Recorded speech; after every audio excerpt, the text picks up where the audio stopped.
டி.சி. செந்தில்குமார் இந்து மக்கள் கட்சியினுடைய மாநில செயலாளர். உலகம் முழுவதும் உள்ள இந்துக்களால் மிக சிறப்பாக கொண்டாடப்படும் பண்டிகையில் ஒன்றானது இந்த விநாயகர் சதுர்த்தி திருவிழா. ஆவணி மாதம் சதுர்த்தி திசையில் இந்த விநாயகர் சதுர்த்தியானது உலகம் முழுவதும் கொண்டாடப்படுகிறது.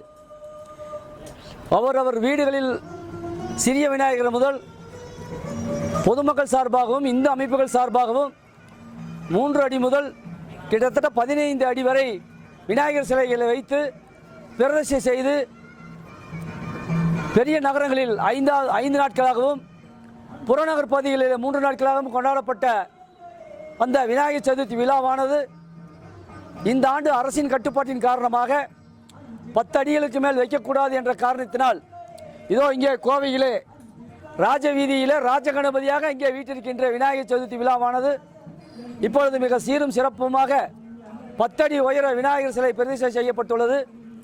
விநாயகர் சதுர்த்தி என்பது ஒரு பண்டிகை மட்டுமல்ல, இது இந்தியாவினுடைய பொருளாதாரம் சார்ந்த ஒரு பண்டிகையாகும்.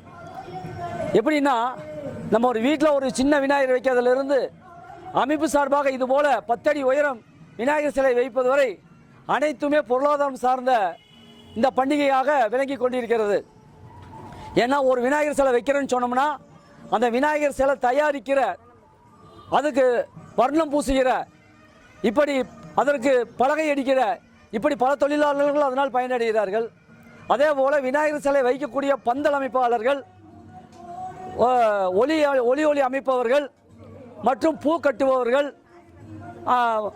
வேன் வண்டி டிரைவர் வேலை செய்பவர்கள், அது மட்டுமல்ல விவசாய பொருட்கள், இந்த விநாயகருக்கு நம்ம பெரிய அளவுக்கு மாலை பயன்படுத்தி இருக்கிறோம்.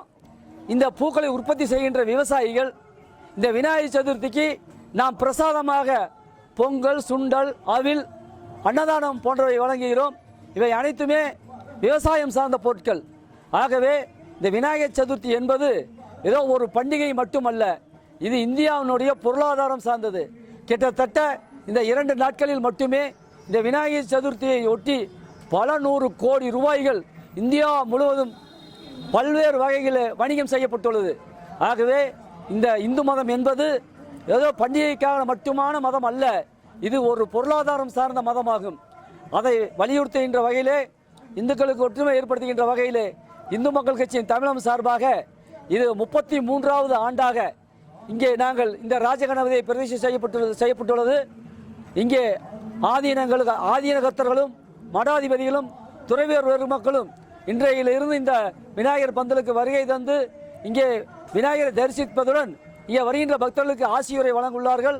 அது சமயம் ஒவ்வொரு நாளும் இந்த பந்தலுக்கு முன்புறம் அமைக்கப்பட்டுள்ள மேடையில் இருந்து கலை கலாச்சார நிகழ்ச்சிகள், அதாவது தேவாரம், திருவாசகம், பரதநாட்டியம், கர்நாடக இசை போன்ற அனைத்து இசை கச்சேரிகளும் வருகின்ற 11ஆம் தேதி வரை நடைபெற்று 11ஆம் தேதி காலை 11 மணிக்கு இங்கே இருந்து விஜர்சனம் ஊர்வலமாக புறப்பட்டு இங்கே கோவையில் பல்வேறு பகுதிகளிலே அமைக்கப்பட்டுள்ள விநாயகர் சிலைகள் அனைத்தும் இங்கே ஒன்று சேர்ந்து ஊர்வலமாக சென்று கோவை முத்தண்ணங்குளத்திலே விஜர்சனம் செய்யப்படும் என்பதை மக்களுக்கு தெரிவித்துக் கொள்கிறோம். ஆகவே பக்த கோடி பெருமக்கள் இன்றைய 7ஆம் தேதி காலை 4 மணியிலே இருந்து 11ஆம் தேதி காலை 11 மணி வரைக்கும் இந்த பந்தலிலே வந்து தரிசனம் செய்ய. விநாயகர் சதுர்த்தி பெருவிழா என்பது சுதந்திர போராட்டத்தின் போது ஆங்கிலேய அரசாங்கம் என்பது இந்தியர்களை ஒருங்கிணைக்க விடாமல் தடுத்து வந்தார்கள். அவர்களை ஒருங்கிணைக்கின்ற முகமாக பாலகங்காதர திலகர் விநாயகர் சதுர்த்தி என்ற பெயரிலே விநாயகரை தெருக்களில் வைத்து வழிபாடு, பஜனை என்ற பெயரிலே மக்களை அங்கு திரட்டி சுதந்திர வேட்கையை ஊட்டினார். அதை தொடர்ந்து அப்போதிருந்து இப்போது வரை இந்த விநாயகர் சதுர்த்தி என்பது இது ஐம்பூதங்களில் ஒன்றாக இந்த விநாயகர் சதுர்த்தி விழா கொண்டாடப்படுகிறது.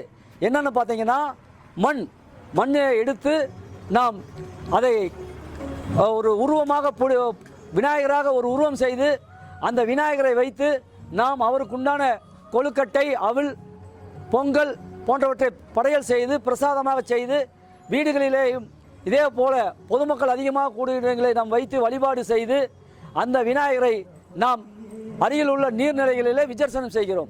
இதனால் மண்ணிலே இருந்து எடுக்கப்படுகின்ற இந்த விநாயகர் சிலையானது கடைசியில் நீரில் கரைக்கப்பட்டு அந்த மண்ணாகவே மீண்டும் மாறி அந்த நீரானது விவசாயிகளுக்கு பயன்பட்டு மிகப்பெரிய ஒரு வளர்ச்சியை இந்த தேசத்திற்கு கொடுத்து கொண்டிருக்கிறது.